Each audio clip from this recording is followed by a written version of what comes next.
Hello friends, আজ তোমাদের সাথে শেয়ার করতে চলেছি বাসন্তী পোলাও। তো চলো রেসিপিটা বলা যাক। ফার্স্টেই দেখো আমি 1.5 কাপ চাল নিয়ে নিলাম। চালটা তারপরে ধুয়ে দিলাম, ধুয়ে 30 মিনিটের জন্য রেখে দিয়েছিলাম, জল ঝরে গেছে।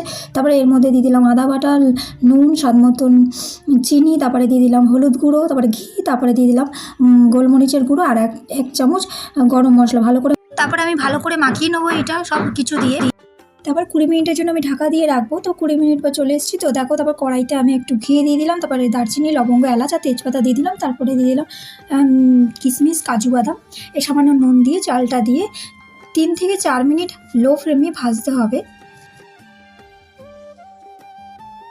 তারপরে আমি গরম জল করে নিয়েছিলাম সাইডে। তো 1.5 কাপ চাল নিয়েছিলাম বলে 3 কাপ জল নেব, যেহেতু ভাতটা ঝরঝরে হয়। তারপরে আমি কেশর ভিজিয়ে রেখেছিলাম, ওই জলটা দিয়ে দেবো। তো তারপর 5 মিনিটের জন্য ঢাকা দিয়ে রাখবো। তো রেডি আমার বাসন্তী পোলাও। তো কেমন লাগলো অবশ্যই কমেন্ট করে জানিও।